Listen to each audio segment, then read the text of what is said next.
This is the only way to present your ideas clearly to clients. One excellent tool is the Pyramid Principle by an ex-McKinsey consultant by the name of Barbara Minto. She authored a book called the Minto Pyramid Principle. Today, we'll take a look at Minto's Pyramid.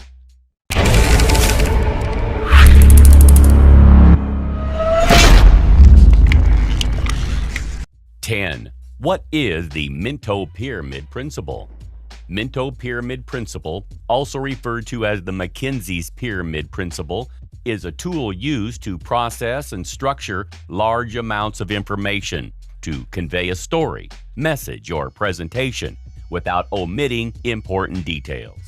The principle of the McKinsey Pyramid is to cut to the chase in written texts or presentations. This ensures that the audience's attention is captured and that a riveting story can be created that's easy to remember and understand. The Minto Pyramid Principle is applied by structuring points and arguments after the thesis statement has been introduced. The information that is presented subsequently branches off to the specific details in a clear and insightful manner.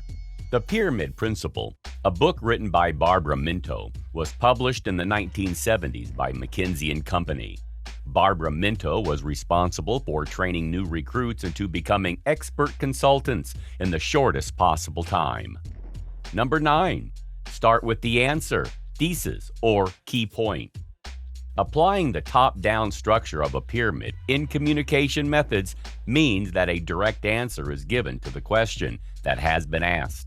These could also be recommendations, the result from a study, thesis statement, or other key points.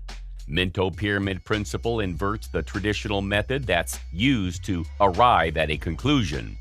Usually, the conclusion in a text or presentation is given after the facts have been presented, and all analysis and supporting ideas have been discussed. With her McKinsey Pyramid Principle, Barbara Minto explains why the answer is first given in a clear and concise form. Only then must the supporting reasons or motivations be given.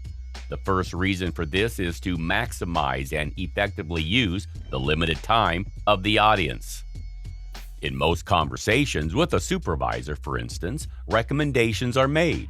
The reason to first make the recommendation and then offer the motivation is that the supervisors often already see the conclusion or recommendation coming when a flood of arguments and reasons is provided.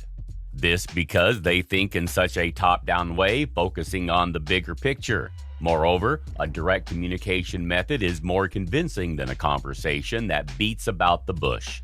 A direct communication style is a display of assertiveness and self-confidence. 8. Group arguments and summarize the main points. Now that the key point has been laid down, the arguments, reasons, and motivation for giving the presentation must be discussed. According to the Minto Pyramid Principle, this level is about joining all arguments in main points. Each point represents a summary of specific support for the recommendation or the answer from the first step. 7. Present supporting details and ideas in a logical manner. Subsequently, the pyramid branches out from each argument to the lowest level where supporting details and ideas are given that must show the validity of the presented arguments. The whole of these three levels forms the pyramid structure.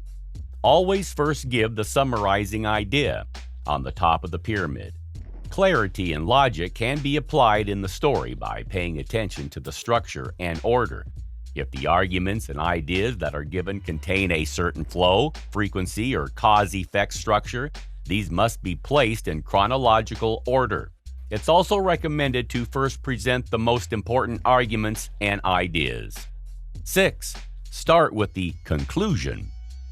It is a tops-down type of thinking that is very structured and how executives think. Big idea followed by smaller ideas. This format helps you cut to the chase quickly, which is good for many reasons. Executives have a short attention span, so it is good to say what you want to say before they start asking questions. This logic is very easy to follow. I recommend ABC, Recommendation A is supported by facts 1, 2, 3. By giving them the recommendation and logic up front, it allows the audience to focus on the areas they have the most interest. It forces the consultant to really hone the storyline to the most essential parts. No long-winded prose and rambling slides. Yes, I know that most high school term papers used a more bottom-up type of reasoning where the punchline was at the end of the 50-page paper. Trust me, that is not how you want to present in the boardroom. You do not want to start with lots of boring data points and save the good stuff to the end. Structured thinking. Consultants may not be smarter than you, but we are more structured in our thinking. We typically lay out the broad boundaries of the problem, then methodically drive towards a recommendation showing you the steps in the logic. We solve the math problem, but take deliberate, often painful steps to show you the work. All the assumptions, sample size, calculations, considerations, risk, and details are there, but we organize it with the conclusion first. 5. Lay out the proof. Minto suggests having at least 2, but preferably 3 supporting points for each argument. These should be, as she puts it, mutually exclusive and completely exhaustive, meaning they need to encompass the argument entirely and leave no room for doubt. So, find the most compelling points or data that led you to your position, then arm the reader with it. McKinsey Global Institute's discussion paper on innovation in Europe, for instance, shows how you can support complex ideas with easy-to-understand figures and powerful inductive and deductive reasoning. Repeat this formula for each of your core ideas, starting with a new key statement, an explanation, and finally the evidence, until your argument is exhausted. If your reader doesn't agree with your conclusion by the end, at least they'll know exactly how you came to it. This will create a good foundation for future dialogue, Minto believes. 4. Make the document navigable. In the same way that the pyramid helps the reader store the information, headings help them navigate the argument. If you're a business writer creating a long-form article, this isn't just a helpful feature, it's essential. Imagine Cisco's white paper on the competitive edge of networking without it. What could be an avalanche of text is instead an easy-to-follow and visually pleasing document that any reader can digest. Minto outlines 6 rules for headings that can be used to help great business writing take the last step toward success. A heading should never sit alone. They're used to split up a broad concept into its units. So using just one will suggest that another segment is coming up. The tone should be consistent. If you start a header, a verb, the other should too. Create a pattern and stick to it. Limit the wording to the idea's essence. Headings should be concise and simple.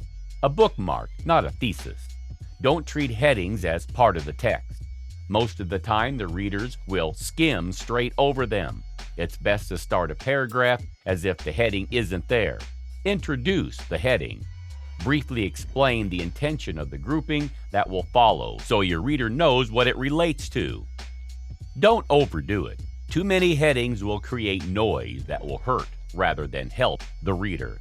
With these in mind, even the longest report can be organized into bite-sized pieces your reader can get through one at a time.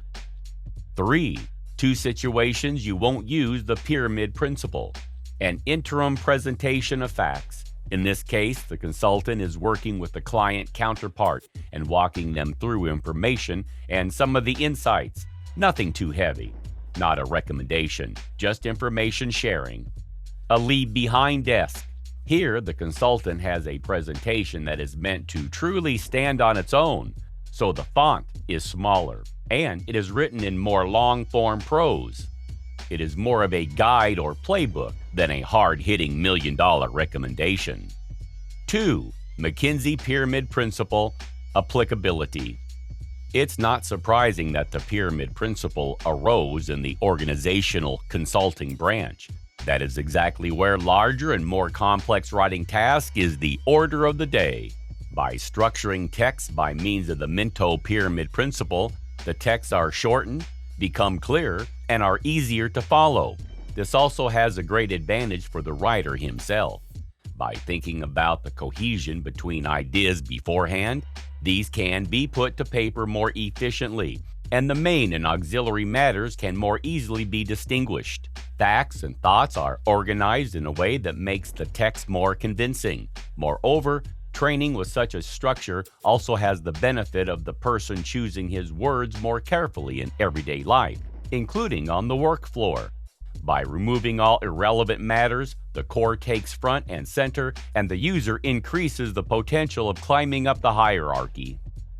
1. Advantages and disadvantages of using the McKinsey Pyramid Principle.